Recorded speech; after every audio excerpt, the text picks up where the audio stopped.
Ya, silakan eh, dibuka salah satu. Reka, mana Reka? Sudah hadir belum Reka? Udah Pak, udah Pak. Silakan dibuka. Baik, Assalamualaikum warahmatullahi wabarakatuh. Waalaikumsalam Waalaikumsalam warahmatullahi warahmatullahi wabarakatuh. wabarakatuh. Eh, Aduh, Selamat sore teman-teman. Sore. Yang terhormat Andre Sartika. Eh, Sebelumnya, apakah untuk kelompok udah siap untuk presentasi? Siap. Kelompok 2? Kelompok 2 silakan Kelompok dua siap, Kak. Siap. Langsung aja share screen. Kelompok berapa dulu? Kelompok 2.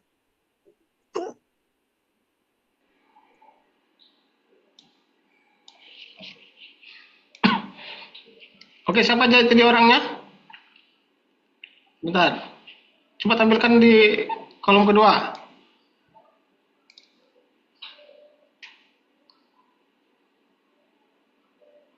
Sebentar. Ana, bentar ya. Cinta.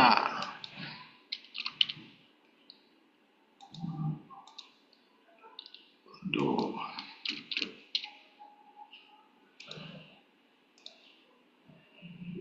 Ya, yes.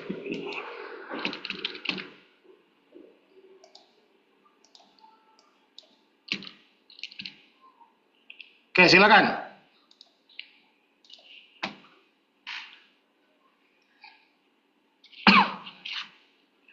Silakan kelompok.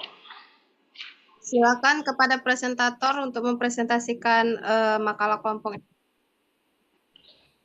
baiklah. Assalamualaikum warahmatullahi wabarakatuh. Waalaikumsalam. Waalaikumsalam warahmatullahi wabarakatuh. Baiklah, di sini kami dari kelompok 2 ingin menampilkan PPT kami yang berjudul konsep keperawatan gawat darurat pada kasus shock kardiogenik dan shock neurogenik yang akan dibacakan oleh Yanes. Pada Yanes kami Coba sok persilakan. apa tadi, Ripaldo? Sok apa? Pak, bentar, Pak. Kasus shock kardiogenik dan shock neurogenik. Apa nih? Neuro. Neurogenik. Apa itu neurogenik?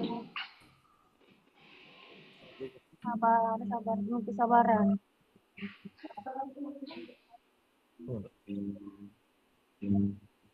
Yang benar apa yang benar? Neurogenik. Yang benar neurogenik, Pak. Neurogenik. Itu diperbaiki nanti ya. Ya, Pak. Oke, silakan lanjut.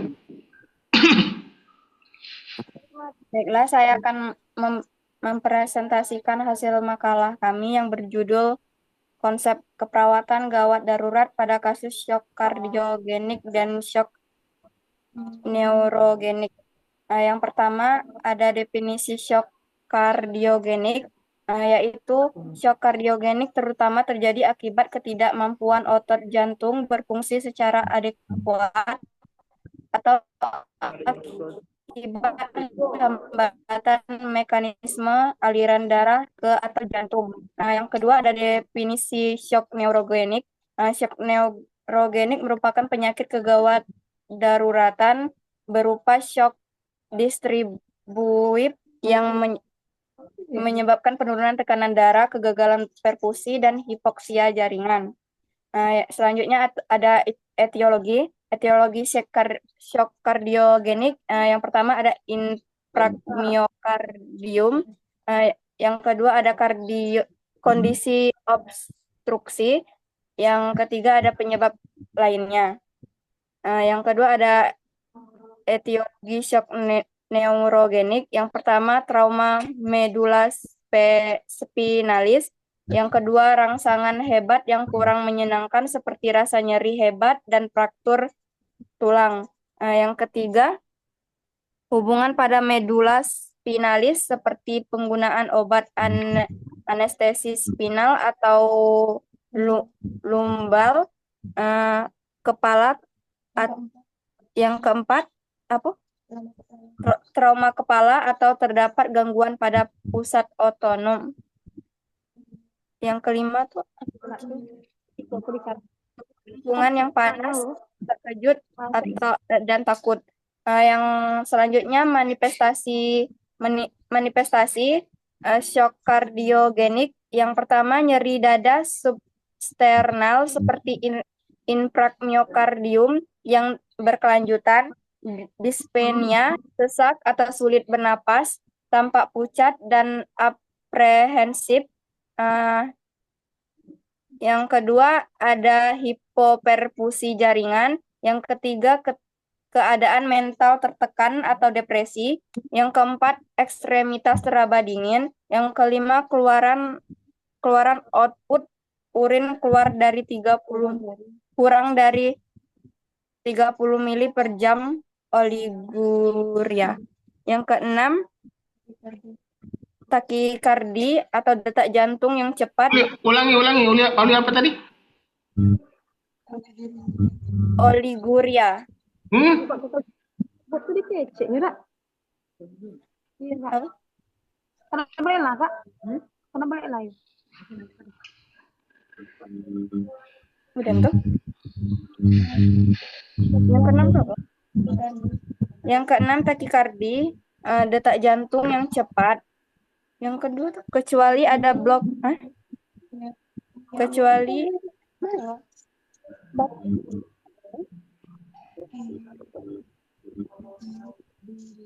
yakni lebih dari 100 kali per menit, kecuali ada blok A sampai F. 7. Nadi teraba lemah dan cepat bersekitar antara 90 sampai 110 kali per menit. Yang kedua ada manifestasi shock neurogenik, hampir sama dengan shock pada umumnya, tetapi pada shock neurogenik terdapat tanda tekanan darah turun, nadi tidak bertambah cepat, bahkan dapat lebih lambat bradikardi. Kadang disertai dengan adanya defisit neurologis berupa quadriplegia atau paraplegia. Sedangkan pada keadaan lanjut sesudah pasien menjadi tidak sadar, barulah nadi bertambah cepat karena terjadinya pengumpulan darah di dalam arteriol, kapiler, dan vena. Maka kulit terasa agak hangat dan cepat berwarna kemerahan. Selanjutnya ada patofisiologi. Yang pertama patofisiologi kardiogenik. Shock terjadi jika tidak terdapat volume sirkulasi yang adekuat untuk mempertahankan metabolisme aerobik di dalam sel. Volume sirkulasi yang adekuat bergantung pada 3 komponen dari sistem kardiovaskuler yang saling berkaitan, yaitu jantung, sinus vaskular, dan volume darah. Darah mengalir ke seluruh tubuh karena tekanan bergerak saat meninggalkan partikel kiri. Jika terdapat penurunan volume darah atau jika otot jantung tidak dapat memompa darah secara efektif, curah jantung akan menurun. Yang kedua ada patofisiologi shock neurogenik. Shock neurogenik termasuk shock distribusi, di mana penurunan perfusi jaringan dalam shock distribusi merupakan hasil utama dari hipotensi artikel karena penurunan resistensi pembuluhan darah sistematik atau systematic vascular resistance. Sebagai tambahan penurunan dalam aktivitas sirkulasi volume plasma sering terjadi dari penurunan venous tone, pengumpulan darah di pembuluh darah vena, kehilangan volume intravaskular dan interstisial karena peningkatan permeabilitas kapiler. Akhirnya terjadi disfungsi miokard primer yang hermanifestasi sebagai dilasi partikel. Penurunan fraksi energi dan penurunan kurva fungsi partikel. Pada keadaan ini akan terdapat peningkatan aliran vaskuler dengan akibat sekuat terjadi berkurangnya cairan dalam sirkulasi. Shock neurogenik mengacu pada hilangnya tonus simpatik atau eudera spinal. Selanjutnya ada komplikasi. Komplikasi shock kardiogenik yaitu ada henti jantung, distritmia, gagal multisintem organ, gagal ginjal, kerusakan hati, stroke, tromboemboli. Selanjutnya shock neurogenik. Shock neurogenik terdapat penyebab kerusakan permanen pada organ atau jaringan yang tidak terdapat cukup pasokan darah. Selanjutnya ada penata laksanaan shock kardiogenik. Yang pertama ada prioritas keperawatan diarahkan terhadap yang pertama membatasi pemberian oksigen miokard, yang kedua peningkatan oksigen miokard, yang ketiga mempromosikan kenyamanan dan dukungan emosi, yang keempat mempertahankan pengawasan terhadap komplikasi. Selanjutnya yang kedua, langkah-langkah untuk membatasi kebutuhan oksigen miokard meliputi pemberian analgesik, sedatif, dan agen untuk mengontrol afterload. Selanjutnya memposisikan pasien untuk kenyamanan, membatasi aktivitas, menyediakan lingkungan yang tenang dan nyaman, memberikan dukungan untuk mengurangi kecemasan, memberikan pemahaman terhadap pasien tentang kondisinya. Selanjutnya penata laksanaan shock neurogenik. Konsep dasar untuk shock distribusi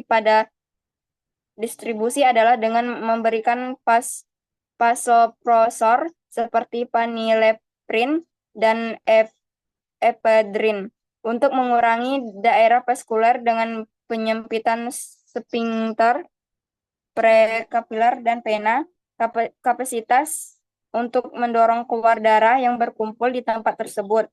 Kemudian konsep dasar berikutnya adalah dengan penggunaan prinsip IY atau breathing dan circulation, dan untuk selanjutnya dapat diikuti dengan beberapa tindakan berikut yang dapat membantu untuk menjaga keadaan tetap baik.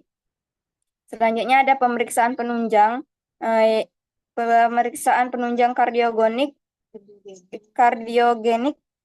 ada EKG, ECG, ronsen dada, scan jantung, kateterisasi jantung, elektrolit, oksimetri nadi, AGD, enzim jantung. Penata laksana penunjang shock neurogenik, pemeriksaan darah, kimia serum, termasuk elektrolit, BUN, dan kreatinin. Ada DPL dan profil koagulasi, AGD dan oksimetri nadi, pemeriksaan curah jantung, laktat, serum, terus ada urinalisis dengan berat jenis, osmolaritas, dan elektrolit urin. Selanjutnya ada EKG, fototoraks, dan ultrasonografi jantung. Yang terakhir tes fungsi ginjal dan hati. Itu saja yang dapat saya presentasikan. Baik, terima kasih kelompok yang sudah mempresentasikan PowerPoint-nya.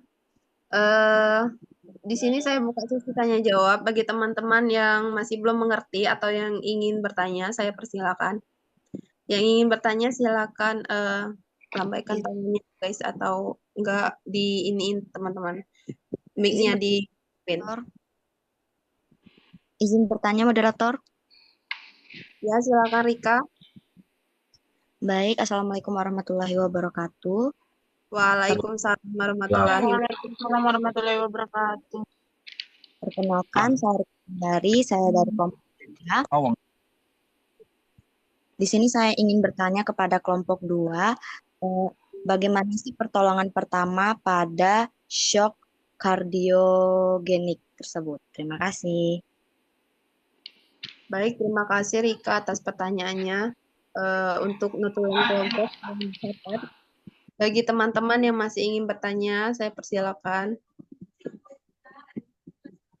Baik, izin ingin bertanya. Silakan Azwan. Kebiasaan apa yang saja yang dapat memicu terjadinya shock kardiogenik? Baik, bisa diulang lagi Azwan. Notulen, tolong dicatat pertanyaan dari Azwan. Kebiasaan apa saja yang dapat memicu terjadinya shock kardiogenik? Baik, notulen atau itu dari kelompok sudah dicatat apa belum pertanyaannya? Sudah. Baik, terima kasih Azwan atas pertanyaannya. Teman-teman, apakah masih ada yang ingin bertanya? Silakan untuk bertanya. Kalau tidak ada bertanya, Bapak yang bertanya.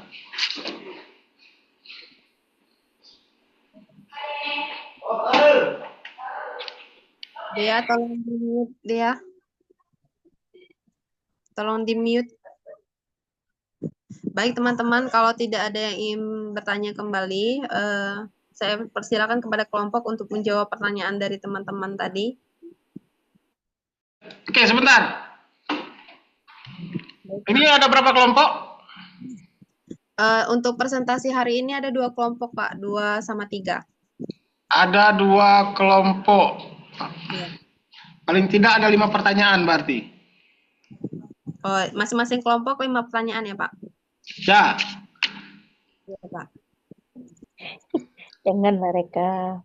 Baik. Kalau tidak, Bapak yang bertanya. Tapi pertanyaannya bukan kepada kelompok. Kepada audien. Baik, teman-teman, untuk kelompok 2 tadi, saya persilakan bagi yang ingin bertanya.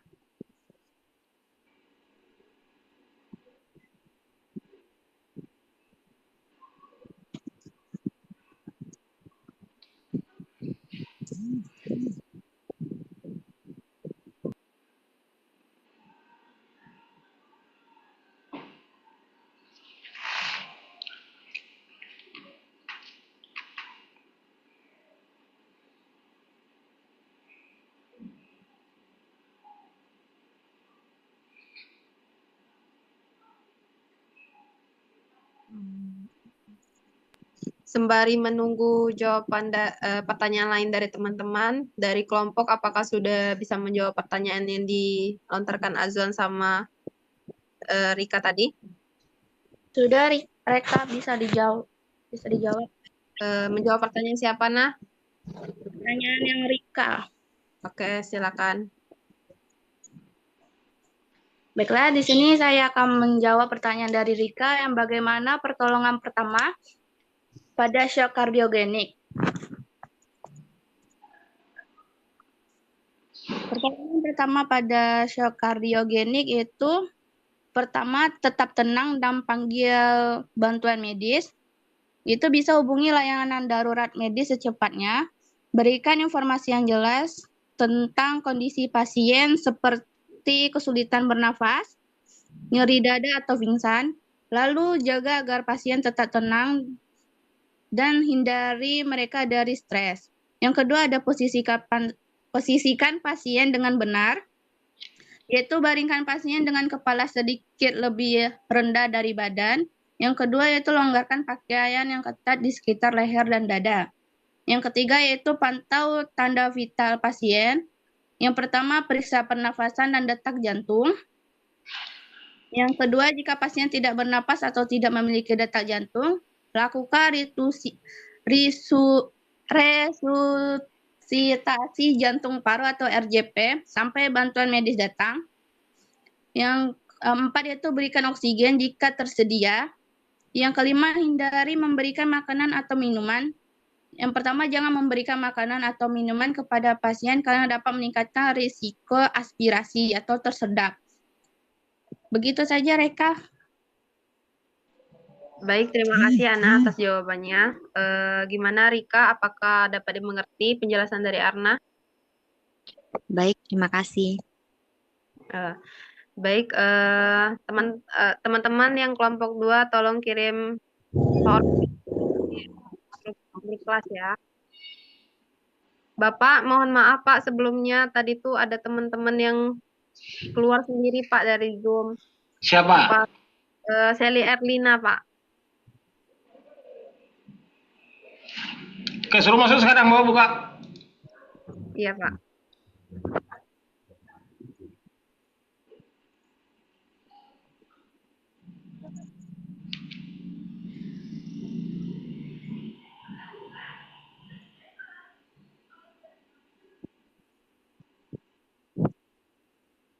Sudah belum? Sudah belum mereka?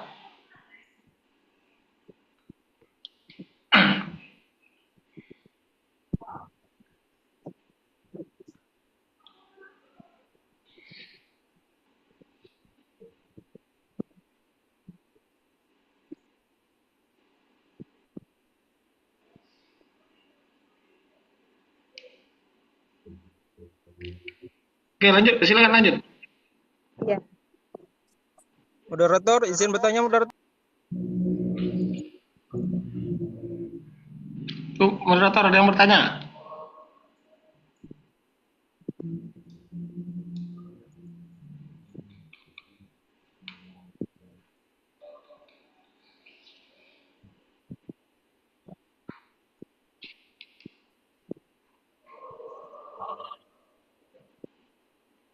Silakan yang ingin bertanya, maaf moderatornya mungkin lagi sibuk. Oh, baiklah, perkenalkan, nama saya Indisa Setia Pratama. Di sini saya ingin bertanya. Untuk pertanyaannya, shock kardiogenik apakah sama dengan serangan jantung? Sekian, terima kasih. Baik, mau izin bertanya kepada kelompok 2.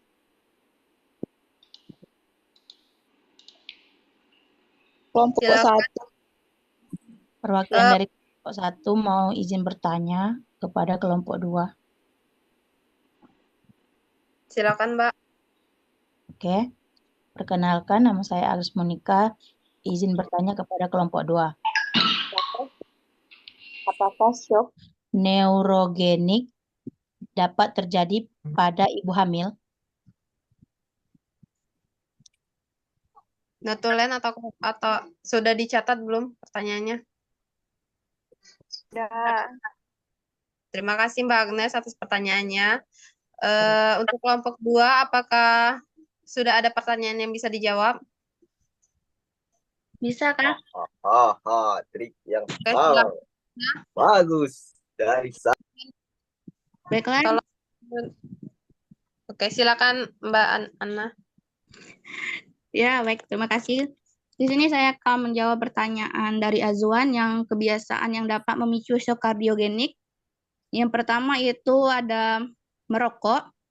Merokok adalah salah satu faktor risiko utama penyakit jantung. Zat-zat kimia berbahaya dalam merokok dapat merusak pembuluh darah. Lalu ada yang kedua itu kurang aktif bergerak. Kurangnya aktivitas fisik dapat menyebabkan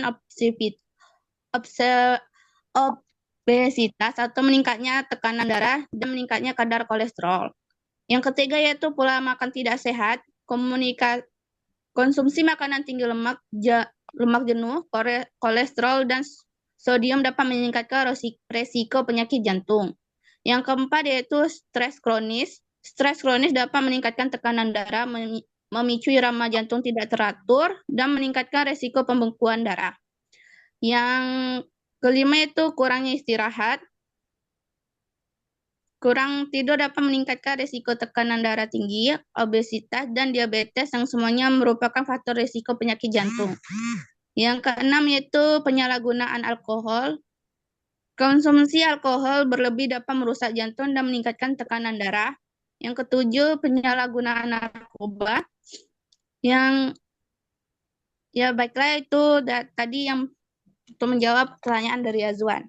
Kembali ke moderator. Baik, terima kasih Ana atas jawabannya. Bagaimana Azwan, apakah bisa dipahami jawabannya? Baik, terima kasih. Sudah paham. Baik, terima kasih Azwan. Ana, apakah jawaban dari teman-teman yang lain sudah ada jawabannya? Ada. Oke, tolong dijawab Ana.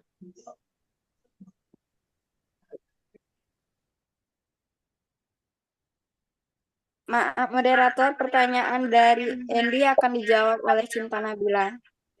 Ya, baik, silakan.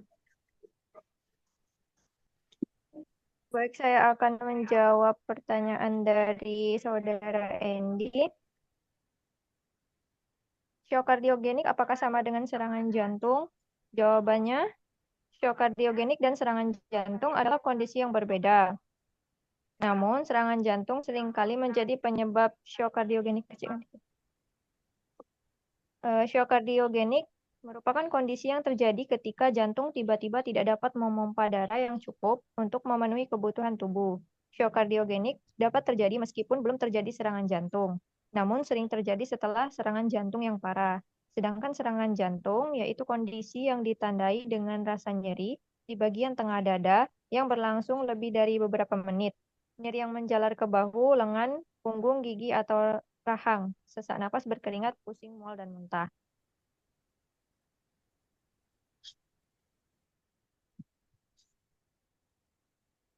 Itu saja jawabannya.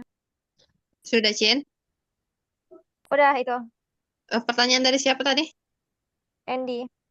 Baik, Andy, apakah jawabannya bisa dimengerti?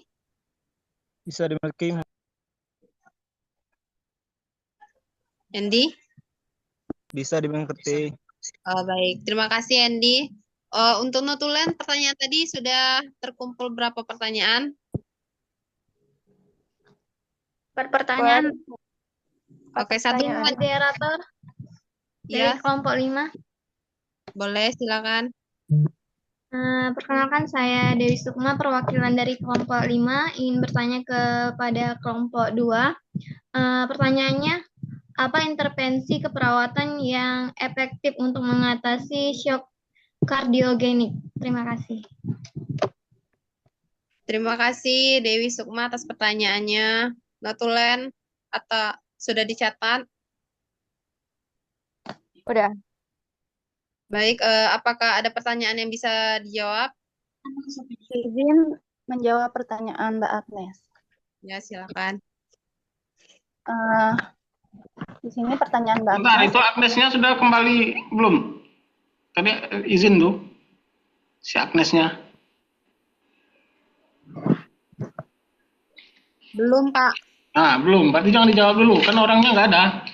Oh iya, iya Pak. Pertanyaan yang lain? Atau sudah bisa dijawab? Atau masih ada teman-teman yang masih ingin bertanya? Izin moderator, boleh. saya ingin bertanya. Baik, silakan Jenny. Ingin bertanya, saya Jenny Komasari dari kelompok 4. Serangan jantung itu kan merupakan penyebab paling umum dari shock kardiogenik. Tolong dijelaskan kondisi lain yang membuat jantung lemah dan dapat menyebabkan shock kardiogenik. Terima kasih. Ya, terima kasih Jenny atas pertanyaannya. Kepada kelompok 2, apakah ada pertanyaan yang sudah bisa dijawab? Izin moderator. Ya, silakan.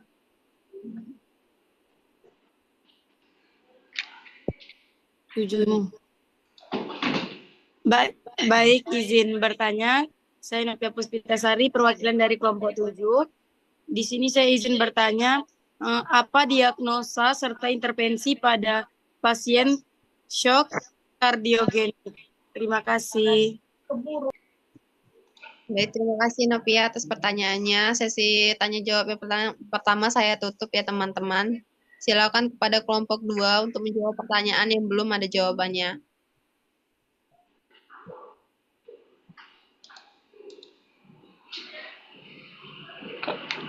Kalau tidak dilanjutkan kelompok lain dulu, sembari kelompoknya mencari jawaban. Bentar Pak, ini lagi mau jawab pertanyaan Dewi Pak.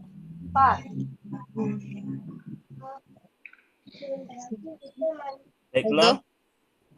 Baiklah, di sini saya akan membacakan pertanyaan dari Dewi, yaitu intervensi keperawatan yang efektif untuk mengatasi shock kardiogenik, yaitu yang pertama, pemantauan tanda vital secara rutin. Tujuan untuk memantau perkembangan kondisi pasien dan mendeteksi adanya penurunan tekanan darah atau gangguan jantung lebih lanjut. Yang kedua, pemberian oksigen. Tujuan untuk meningkatkan oksigenisasi jaringan dan mengurangi beban pada jantung. Yang ketiga, memberi cairan intravena untuk meningkatkan volume darah dan memperbaiki fungsi organ. Yang keempat, pengaturan posisi pasien untuk membantu memaksimalkan aliran darah ke organ vital. Yang kelima, pengawasan penggunaan obat-obatan untuk mendukung fungsi jantung dan mengontrol tekanan darah. Yang keenam, penyediaan keamanan emosional dan dukungan psikologis untuk mengurangi kecemasan pada pasien dan keluarga yang memperburuk kondisi fisik. Itu saja untuk pertanyaannya. Sekian, terima kasih. Baik, terima kasih Aldo atas jawabannya kepada Dewi. Apakah bisa dimengerti? Bisa, terima kasih. Ya, terima kasih kembali Dewi. Mbak Agnes, apakah sudah ada di ruang Zoom? Baik. Baik, silakan teman-teman yang mau jawab tadi, silakan. Izin. Pertanyaan Mbak Agnes tadi, apa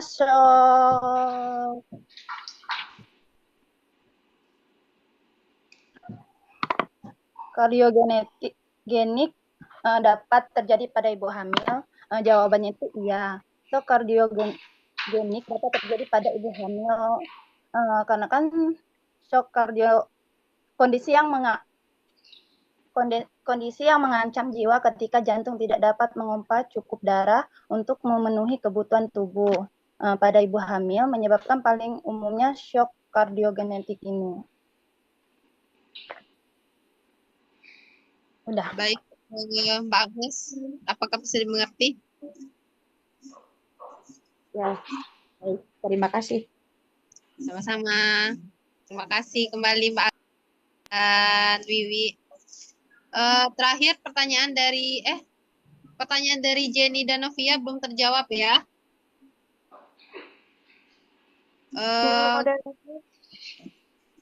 Silakan. Saya Siapa yang menjawab pertanyaan dari Novia? Ya, silakan. Pertanyaannya apa diagnosa dan intervensi pada shock kardio? Baik, di sini ada diagnosa prioritasnya. Yang pertama, ketidakefektifan pola nafas berhubungan dengan cedera di servikal.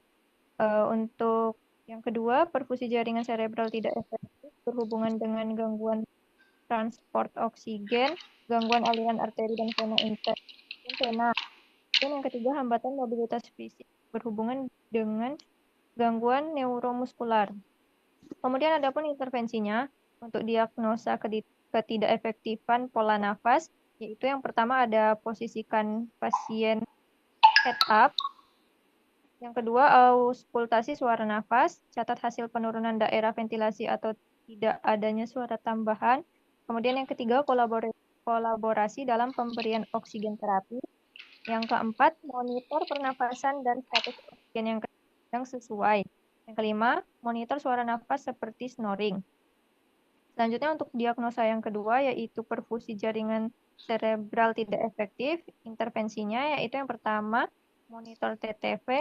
Yang kedua, monitor status cairan. Yang ketiga, tinggikan kepala tergantung pada kondisi pasien. Yang keempat, catat perubahan pasien dalam merespon stimulus. Selanjutnya untuk diagnosa yang ketiga yaitu hambatan mobilitas fisik. Untuk intervensinya yang pertama, kaji kemampuan pasien dalam mobilisasi. Yang kedua, konsultasikan dengan terapi fisik tentang rencana ambulansi sesuai dengan kebutuhan. Yang ketiga, ajarkan pasien atau keluarga rencana ambulansi. Keempat, dampingi dan bantu pasien saat mobilisasi. Yang kelima, berikan alat bantu jika pasien memerlukan. Baik, itu saja jawaban dari saya. Saya kembalikan ke moderator. Baik, terima kasih Cinta atas jawabannya. Untuk Novia, apakah sudah paham dan mengerti jawaban dari Cinta? Siap, mengerti. Baik, untuk pertanyaan terakhir, pertanyaan dari Jenny, atau apakah sudah bisa dijawab oleh kelompok? Lo bubar kalau gini deh. Kalau belum bisa menjawab, kita rolling ke kelompok 3. Izin menjawab, Reka. Baik, silakan Ana. Baiklah, saya akan menjawab pertanyaan dari Jenny. Yang membuat jantung lemah dan dapat menyebabkan shock kardiogenik. Shock kardiogenik terjadi ketika jantung tidak mampu memompa darah yang cukup untuk memenuhi kebutuhan tubuh. Kondisi ini seringkali dipicu oleh serangan jantung, namun ada berbagai faktor lain yang menyebabkannya, yaitu yang pertama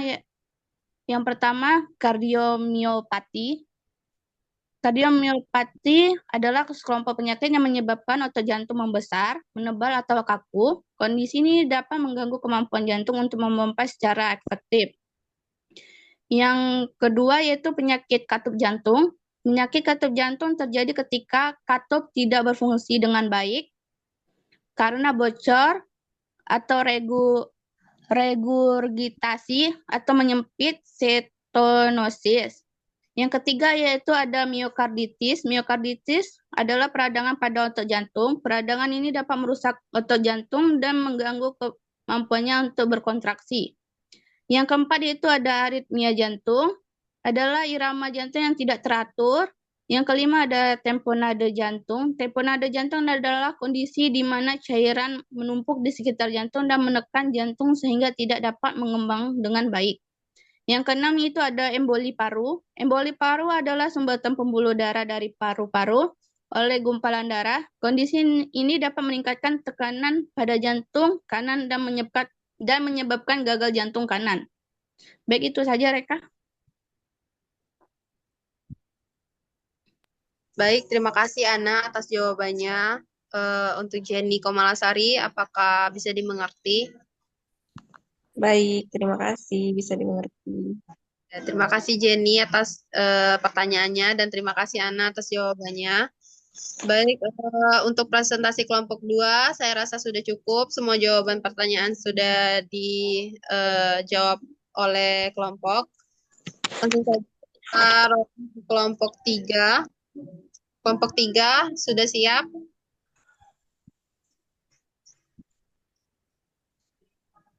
Kelompok 3. Sebentar. Oke. Silakan langsung aja share screen ya.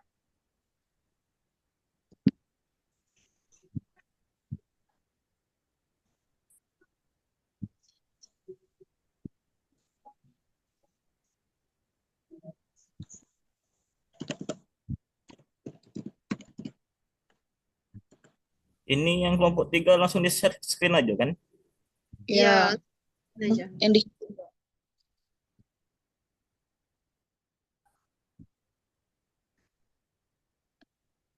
Tuh.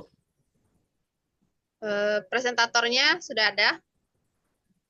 Sudah aku, Kak. Silakan ininya PowerPoint-nya bisa dibesarin nggak?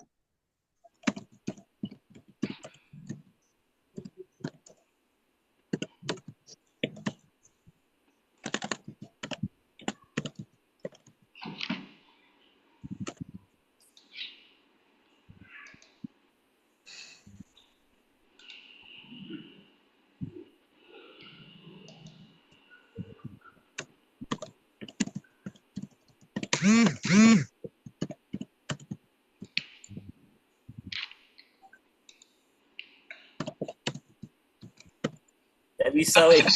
Siapa aja dari kelompoknya? Bentar, Monica ya? Monica, Monica. dari Nita, Eliza, Husen, sama Andy, Pak. Rika Wulandari. Ada semua? Ada, Pak. Ada semua ya? Hadir. Nita, Eliza,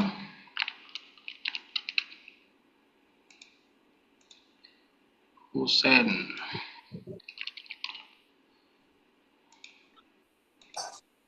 Endi, oke lanjut. Oke teman-teman, karena PowerPoint-nya nggak bisa dibesarin, kalian bisa zoom sendiri yang HP kalian. Di zoom aja teman-teman layarnya. Silakan kepada presentator untuk mempresentasikan. Huruf buka. Assalamualaikum warahmatullahi wabarakatuh. Ini gitu. Waalaikumsalam warahmatullahi wabarakatuh. Kami dari kelompok 3 akan mempresentasikan keperawatan darurat pada kasus sepsis. Di sini saya Eliza Darvita sebagai penyaji, Monica Agustina, Rika Wulandari, Husen Karim, dan Endi sebagai penjawab, Nita Octavia sebagai notulen.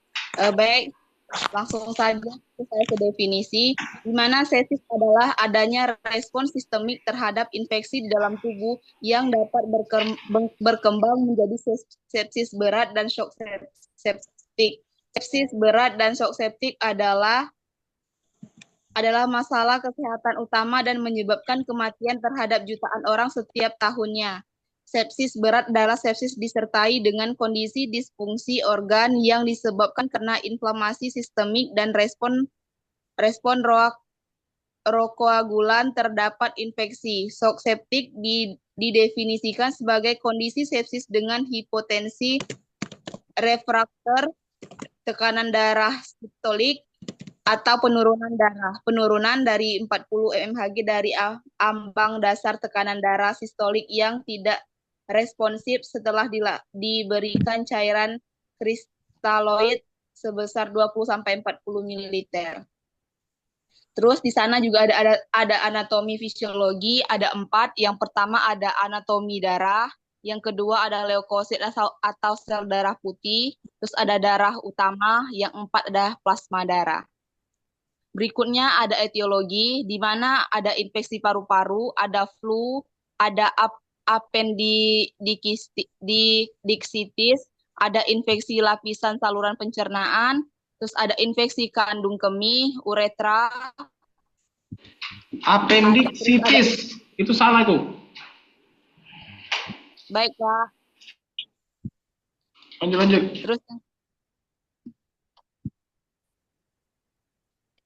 Terus ada infeksi kulit seperti salinitis, sering disebabkan ketika infus atau kateter telah dimasukkan ke dalam tubuh melalui kulit. Terus ada infeksi pasca operasi, terus ada infeksi sistem saraf. Terus ada tanda dan gejalanya yaitu demam, berkeringat, hipotermia, terus denyut nadi terlalu cepat, terus ada frekuensi nafas terlalu cepat, ada perubahan jumlah leukosit. Untuk patofisiologinya, sebagian besar mikroorganisme menyebab sepsis adalah kuman gram negatif. Respon inflamasi yang pertama terjadi saat invasi dari kuman ini adalah dengan melepaskan lipopolisakarida, merupakan suatu endotoksin gram negatif yang berasal dari dinding sel yang dilepaskan saat lisis sel. Pada saat LPS dilepaskan, tubuh akan mengaktifkan sel imun non-spesifik, yakni sel-sel fagosit mononuklear. Untuk pathway-nya bisa teman-teman lihat di PPT yang kami kirimkan. Terus manifestasi klinis sepsis. Sepsis mempunyai gejala klinis yang tidak spesifik seperti demam, menggigil, dan gejala konstitutif seperti lelah, gelisah, atau kebingungan. Tempat terjadinya infeksi paling sering adalah paru, traktus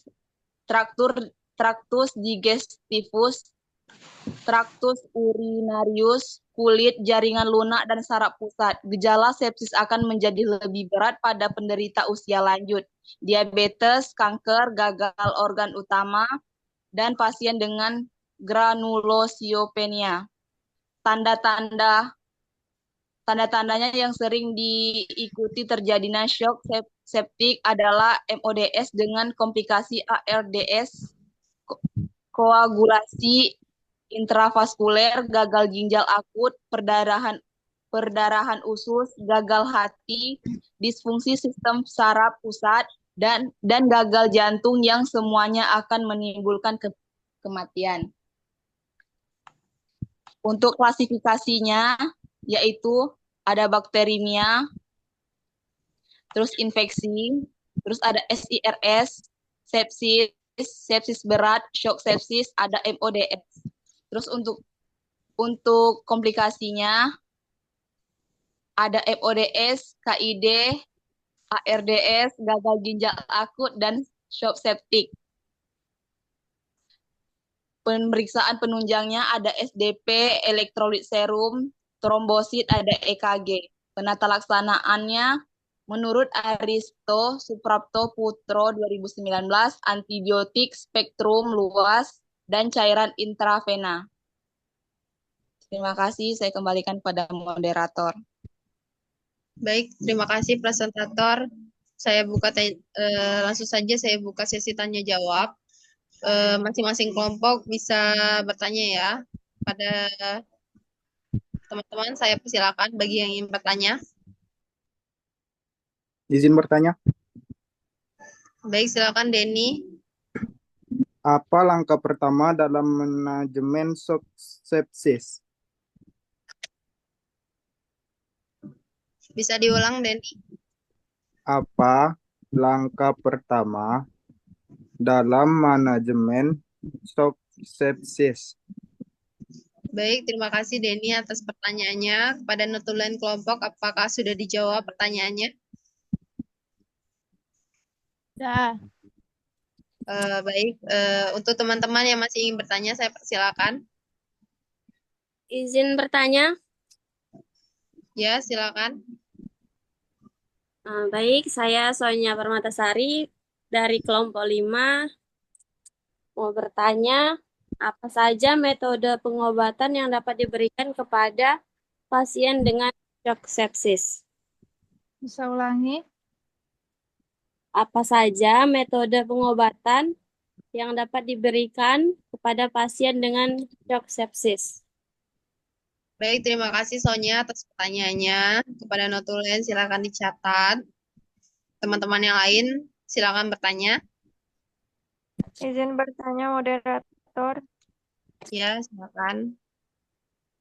Baik, saya Cinta Nabila dari kelompok 2. Izin bertanya.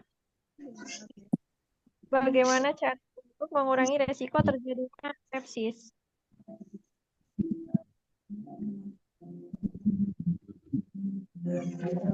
Baik, Cinta, terima kasih atas pertanyaannya.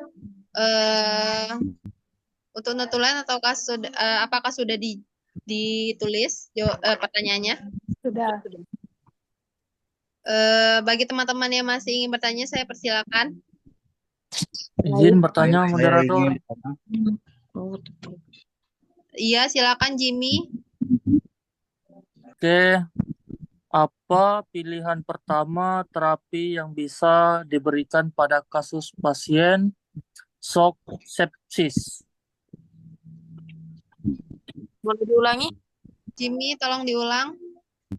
Apa pilihan pertama terapi yang bisa diberikan pada kasus pasien sepsis? Baik, terima kasih Jimmy atas pertanyaannya. Silakan notulen untuk ditulis pertanyaan dari Jimmy Nurullah. Sudah. Teman-teman yang masih ingin bertanya silakan. Baik, Reka izin bertanya dari kelompok. Baiklah. Perkenalkan saya Agus Monika, ingin izin bertanya kepada kelompok 3. Bagaimana perawat menilai pasien dengan shock septik? Baik, moderator, sudah ditulis? Menilai pasien dengan shock sepsis ya? Iya. Baik, terima kasih Mbak Agnes atas pertanyaannya.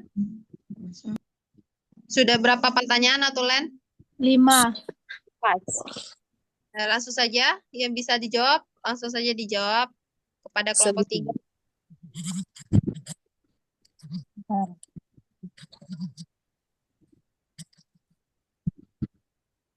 Izin menjawab. Silakan Rika Wulandari ingin menjawab pertanyaan dari siapa? Menjawab pertanyaan dari Denny. Baik, silakan. Baik, di sini saya akan Denny bertanya, apa langkah pertama pada manajemen shock sepsis? Langkah pertama dalam manajemen shock sepsis adalah memberikan terapi antibiotik dini dan resusitasi hemodinamik dengan cairan dan vasopresor. Penanganan ada langkah-langkah penanganan shock sepsis. Yang pertama itu ada antibiotik, pemberian antibiotik spektrum luas dalam 1 jam setelah diagnosis untuk mengobati infeksi bakteri. Yang kedua, cairan infus, pemberian cairan infus atau intravena untuk mencegah kehilangan terlalu banyak cairan. Yang ketiga ada vasopresor, pemberian obat vasopresor untuk mempertahankan tekanan darah normal. Yang ada oksigen, pemberian tambahan oksigen menggunakan untuk pernapasan seperti intubasi endotrakeal. Terus ada pengendalian sumber infeksi, itu pengangkatan seluruh jaringan yang terinfeksi atau nekrotik, perawatan luka yang terinfeksi, penggantian kateter vena sentral, dan penanganan infeksi intraabdomen. Itu saja. Baik, terima kasih Rika atas jawabannya. Untuk Jenny Komalasari, apakah sudah mengerti? Denny Parori. Denny Parori. Maaf. Apakah sudah mengerti Denny Parori atau ada yang ingin disanggah? Baik, saya rasa cukup mengerti. Oke, terima kasih Rika atas jawabannya dan terima kasih Denny atas pertanyaannya. Untuk pertanyaan selanjutnya, apakah sudah bisa dijawab kelompok? Izin menjawab yang Mbak Agnes. Ya, silakan Rika. Baik, Mbak Agnes tadi bertanya bagaimana cara perawat menilai jika pasien terkena sepsis. Shock septic. Shock septic dapat dinilai dengan memperhatikan tekanan darah, tanda-tanda hipoperfusi, dan kadar laktat serum. Tekanan darah sistolik rendah itu kurang dari 90 mmHg atau tekanan darah arteri rata-rata kurang dari 65 mmHg. Tanda-tanda hipoperfusi seperti oliguria, hiperlaktemia, perfusi pulmoner yang buruk, atau perubahan status mental. Ya, mungkin itu saja. Baik, terima kasih Rika atas jawabannya. Bagaimana Mbak Agnes? Baik, sudah cukup mengerti. Baik, terima kasih Mbak Agnes atas pertanyaannya. Silakan kelompok untuk menjawab pertanyaan yang ketiga. Baik, saya akan menjawab pertanyaan dari Cinta Nabila. Silakan Monica. Bagaimana mengurangi resiko terjadinya shock sepsis? Resiko mengurangi terjadinya shock sepsis yaitu yang pertama pencegahan infeksi yaitu dengan mencuci tangan, terus imunisasi dan higienis luka. Terus juga ada deteksi dan penanganan dini yaitu kenali gejala infeksi dan cari perawatan segera. Terus ada pengelolaan kondisi kronisnya yaitu mengontrol penyakit penyerta seperti diabetes, penyakit ginjal atau gangguan imun meningkat resiko sepsis. Terus juga ada penanganan di rumah sakit dan memberikan edukasi dan kesadaran pada pasien. Itu saja. Baik, terima kasih Monica atas jawabannya. Bagaimana? Apakah mohon maaf tadi siapa yang bertanya Monica? Cinta Nabila. Baik Cinta, apakah sudah dapat dimengerti jawaban dari Monica? Ya, terima kasih. Ya, terima kasih kembali Cinta. Untuk pertanyaan keempat atau apakah sudah bisa dijawab kelompok? Izin menjawab yang selanjutnya. Baik, silakan Rika. Tadi pertanyaannya metode pengobatan ya. Eh, Pengobatan untuk shock septic tergantung pada kondisi pasien dan sumber infeksi. Tetapi umumnya itu yang pertama antibiotik untuk mengobati infeksi bakteri, yang kedua itu infus untuk mencegah dehidrasi, menjaga tekanan darah dan mencegah gagal ginjal, yang ketiga itu transport untuk membuat pembuluh darah lebih sempit dan tekanan darah kembali normal. Yang keempat itu ada oksigen, menjaga kadar oksigen dalam darah normal. Terus ada insulin untuk menstabilkan kadar gula darah. Terus ada hemodialisis jika sepsis mengganggu fungsi ginjal atau menyebabkan gagal ginjal. Terus selanjutnya ada tindakan bedah untuk mengangkat jaringan tubuh yang rusak, dan terakhir ada drainase nanah untuk mengatasi sumber infeksi.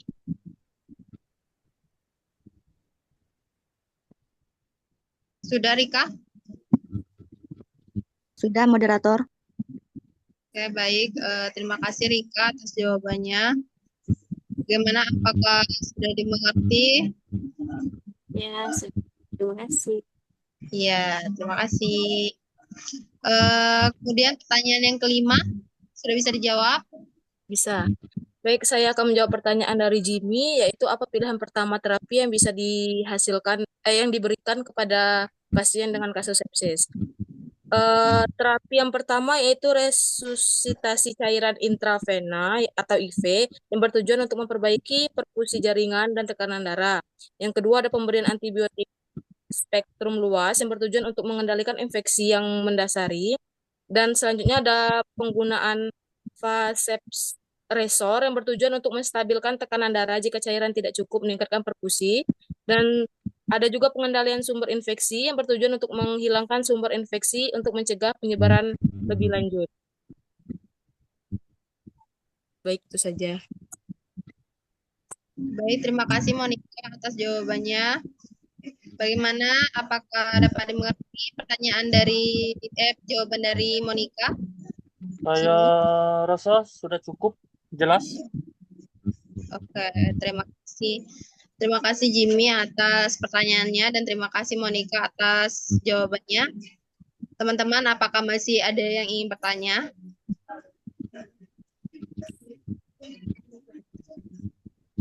Baik, kalau belum ada, saya kembalikan kepada Pak Andri Saptika. Pak, silakan.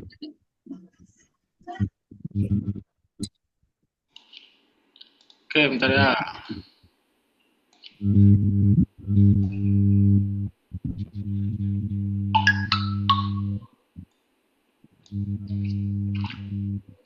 Oke, pembahasannya tadi tentang shock. Ada berapa banyak shock? Intinya shock itu apa? Shock itu kan banyak. Nah, secara umum shock itu apa? Terjadinya apa? Perdarahan, Pak. Terjadinya Pendarahan. Perdarahan itu bagian dari shock. Nah, shock itu secara umumnya. Karena ada shock itu belum tentu perdarahan kan? Ya. Perdarahan belum tentu shock. Nah, kalau shock itu secara umum apa? Kalau shock hipovolemik itu berhubungan dengan darah, ya, cairan darah. Nah, kalau shock secara umum itu apa? Proses terjadinya, gimana terjadinya?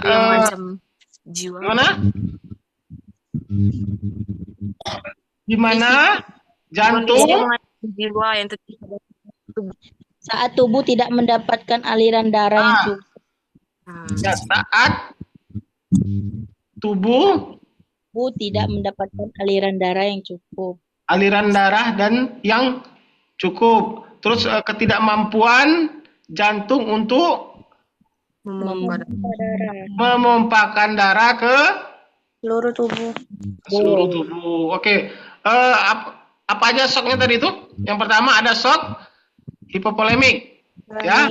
Kalau hipo apa kalau hipo tuh? Hipo tuh berarti kurang ya. Kalau hiper kelebihan, kalau hiper kekurangan, hipertensi, hipotensi, ya. Kalau hiper, polemik berhubungan dengan cairan. Apa cairannya? Cairannya adalah darah, ya.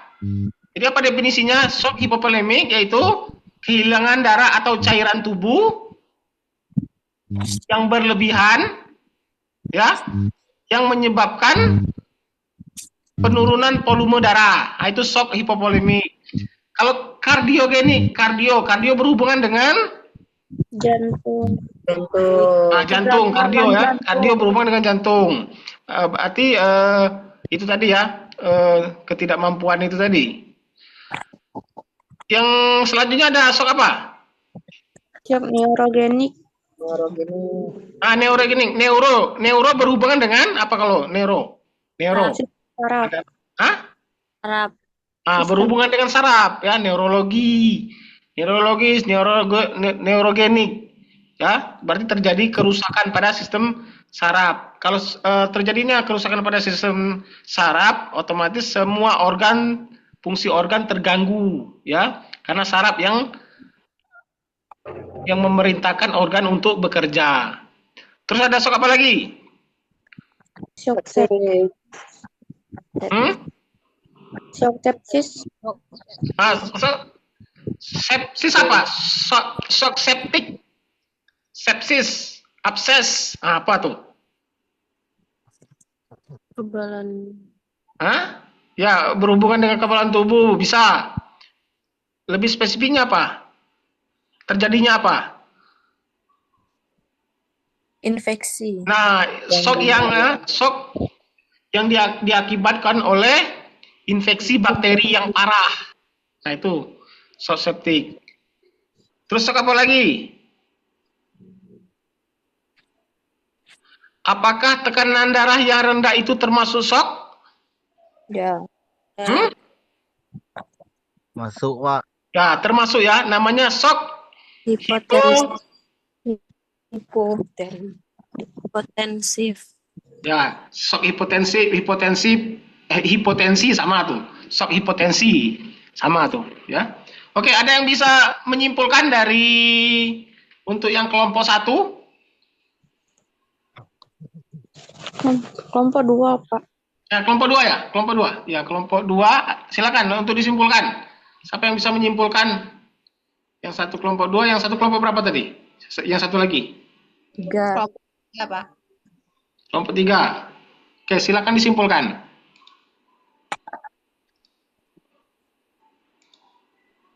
Apa mau Bapak tunjuk?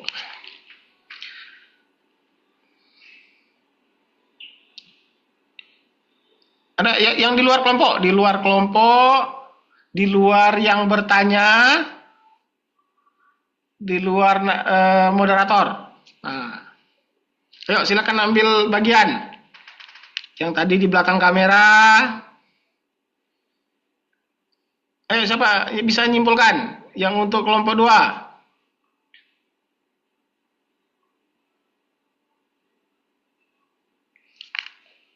Yang satu lagi kelompok berapa?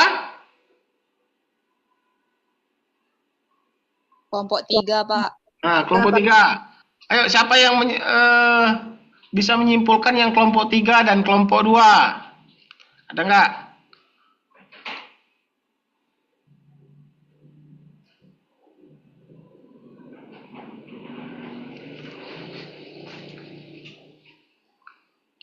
Ayo, silakan dicari referensinya supaya teman-temannya bisa dengar.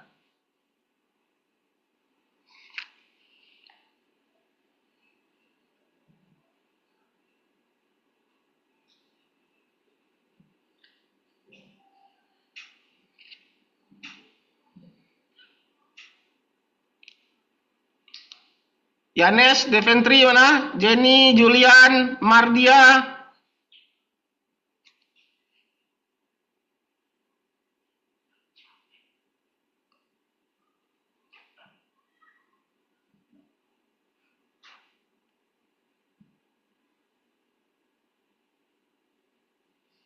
Stefani dan Nurul.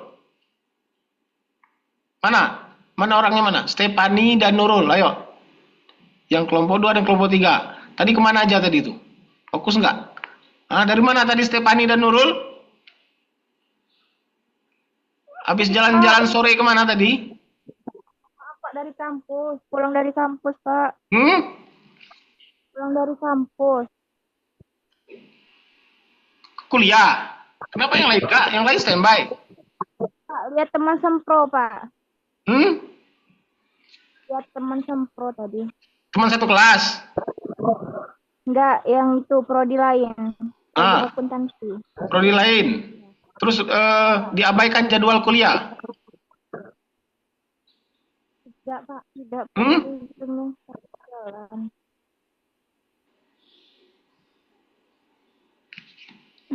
Oke, coba simpulkan. Untuk yang kelompok 2, kelompok 3. Kelompok 2 Stefani, kelompok 3 Nurul. Silakan dirembuk. Kelompok 2. Depan itu Nur. Kelompok 2, Pak. Nurul, Pak. Mau ini, Pak. Kesimpulannya, Pak. Kesimpulannya itu shock kardiogenetik adalah suatu kondisi di mana otot jantung tidak dapat melakukan kontraktivitas sehingga menyebabkan penurunan curah jantung. Penyebab dari shock kardiogenetik paling banyak adalah karena infarksium. Pelaksanaan shock kardiogenetik adalah revaskularisasi, farmakologi, resusitasi cairan, dan memelihara hemodinamik. Sebentar, apa yang kelompok 2 tadi pembahasannya tentang apa? Judulnya apa? Pembahasan tentang konsep keperawatan tentang kasus shock kardiogenetik, Pak, dengan shock neurogenik. Oke, Stefani. Kasus, ya Pak. Baik Pak, kesimpulan dari kelompok ya, itu shock merupakan keadaan di mana terjadinya gangguan sirkulasi yang menyebabkan perfusi jaringan menjadi tidak adekuat. Itu yang mana? Yang mana tuh? Yang itu Pak. Kelompok 3, Pak. Kelompok 3, Pak. Tentang ini, Pak. Tentang shock sepsis. Shock apa? Shock sepsis. Shock sepsis. Nah, jelaskan dulu shock sepsisnya itu. Yang sepsis tadi adalah adanya respon sistemik terhadap infeksi di dalam tubuh yang dapat berkembang menjadi sepsis berat dan shock septik. Kesimpulannya yaitu shock merupakan keadaan di mana terjadinya gangguan sirkulasi yang menyebabkan perfusi jaringan menjadi tidak adekuat sehingga mengganggu metabolisme sel atau jaringan. Shock septik disebabkan oleh virus mikroba sistemik. Awal septik kadang-kadang ditandai oleh petunjuk-petunjuk samar yang mudah disalah tafsirkan dengan penyakit umum yang lain yang lebih ringan. Kewaspadaan akan tanda-tanda awal sepsis dapat membuat diagnosis terdeteksi lebih dini dan terapi dapat segera diberikan. Oke, masih ada yang ingin bertanya? Masih ada yang belum jelas? Silakan. Kalau ada yang masih belum jelas tentang shock, silakan ditanyakan. Ada yang belum jelas? Sudah? Sudah, Pak. Oke, silakan moderator ambil tindakan. Sebentar. Kita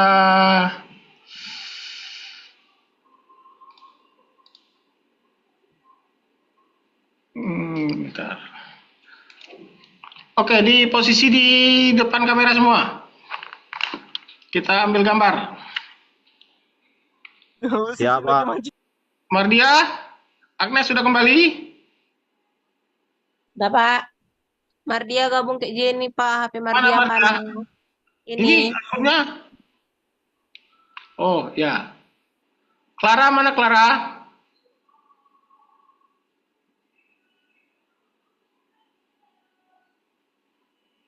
Ada Clara?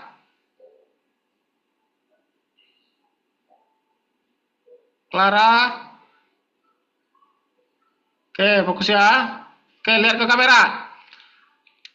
Oke, 1, 2, 3.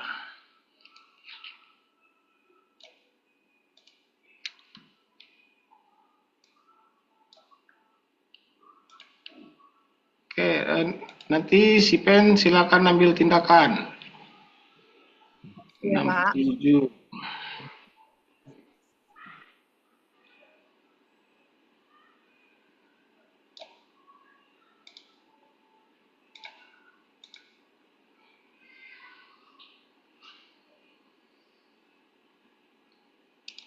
Oke, silakan.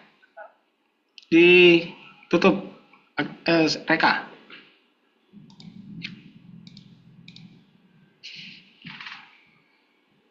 Baik, terima kasih kepada Bapak Andri Sartika. Terima kasih teman-teman semua yang sudah mengikuti Zoom pada sore hari ini. Terima kasih juga kepada kelompok yang sudah berprestasi dan teman-teman yang sudah ikut andil bertanya. Saya tutup pertemuan kita pada sore hari ini. Bila ada salah kata, saya mohon maaf. Wabillahi taufiq wal hidayah. Wassalamualaikum warahmatullahi wabarakatuh. Waalaikumsalam warahmatullahi wabarakatuh. Masih tinggal berapa kelompok lagi, Reka? Semuanya? 4 kelompok lagi, Pak. 4 kelompok lagi. Kalian UTS tanggal berapa?